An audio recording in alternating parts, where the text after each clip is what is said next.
Nah, agak benar. Ini terjadi kesalahpahaman dan berskala besar, yaitu malaikat tidak akan masuk ke dalam rumah ketika di rumahnya banyak patung-patung, banyak berhala. Karena ini ada di banyak di kitab-kitab, mungkin orang belum pernah baca kitab ini. Akhirnya kesalahpahaman itu dikiranya rumah tuh rumah ini, padahal rumah itu artinya hatimu. Hatimu itu rumah Tuhan. Dalam hadis qudsi dikatakan, alam dunia yang sekian luasnya ini adalah sempit bagi kehadiranku. Yang paling luas adalah di rumahku sendiri yang ada di dalam hatimu. Paham begini ke? Sehingga yang dimaksudkan rumah itu adalah hati kita. Dikiranya rumah beneran. Akhirnya banyak orang-orang yang berpaham tasawuf itu rumahnya tidak boleh ada gambar-gambar. Sampai pernah di kota Purwakarta itu patung-patung itu dipecahin semuanya. Dengar nggak pernah? Ya karena nanti malaikat nggak bisa masuk kota Purwakarta. Gitu. Ya, saya bantu beliau Pak Deddy Mulyadi, saya bantu. Malah sampai 2 tahun saya bolak-balik ke sana. Dalam salah satu pertemuan dengan para ulama yang Purwakarta, saya jelaskan seperti ini. Patung-patung di Purwakarta itu patung wayang, ya kan? Ada Gatot Kaca, ada Kresna, Samyaji, ya kan? Siapa lagi itu? Semar, ya kan? Itu bukan berhala, itu patung. Paham enggak? Kalau berhala itu tidak selalu berbentuk patung. Apapun yang disembah selain Allah itulah namanya berhala. Itu namanya patung sebagai hiasan. Kalau hiasan mah di semua negara Islam juga banyak patung mah.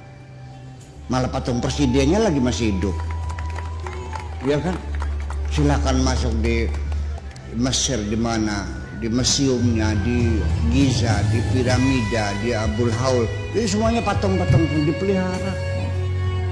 Di Libya, negara Islam yang keras Islamnya, di museum-museumnya patung-patung Funikia, ya, Funik gitu. Peninggalan-peninggalannya, malah patung-patung telanjang, malah kemaluannya kelihatan semuanya. Dipelihara, karena itu karya manusia. Itu seperti kesenian. Paham nggak? Masih dihancur-hancurin. Nah, patung yang berhala yang paling berbahaya yang kau sembah sehari-hari dan kau tidak sadar, itu berhala duit. Iya. Jadi begitu maksud saya. Jadi ya keliru. Bait itu bukan bait rumah. Iya, bahwa hati orang beriman itu adalah rumah Tuhan. Jadi berhalanya jangan masuk ke dalam hati, bukan dalam rumah kamu. Rumah kamu silakan mau patung aja silakan aja, tapi jangan masuk dalam hati. Itu harus persoalan. Jadi orang kadang-kadang memahami kemusyrikan, keberhala segala macam itu saya nggak jelas.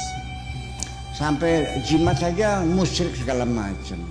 Dianggapnya karena meyakini ada kekuatan selain Tuhan. Loh gimana lagi? Saya jelaskan. Oke. Sebab dengan dia bawa jimat, malah dia semakin berani, semakin yakin dia lebih yakin kepada jimat daripada pada Allah. Oke, sekarang mumpung ada Pak Dik nih. Orang ke Timur ya, Timur ya. Itu ke mana? Katakanlah tenaga medis lah, ya ke sana. Yang satu dikasih pistol, yang satu saya kasih jimat. Mana yang lebih tegar hatinya menghadapi di lapang? Ya kalau begitu bisa lebih musyrik dong. Mana lagi? Nggak sadar. Ya, semacam itu. Orang datang ke supermarket, bawa duit hanya 50.000, pas 10.000. Tujuannya beli softtek. Dia jalannya, menunduk di jalannya, nggak tolah-toleh kan, betul nggak? Tapi begitu masuk bawa duitnya satu tas penuh, jalannya lain kok, tilang. Orang lebih pede dengan uang tuh, sombongnya keluar, lebih berani.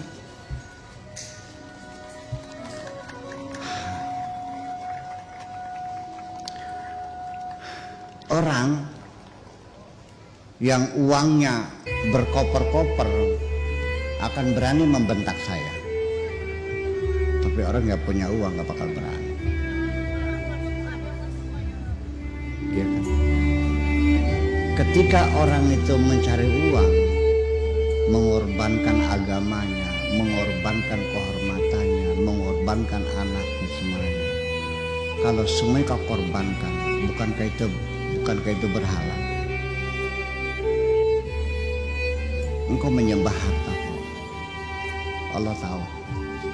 Allah tahu engkau menyembah berhala berupa uang, sampai agama juga dikorbankan. Ada enggak orang jual agama? Ada.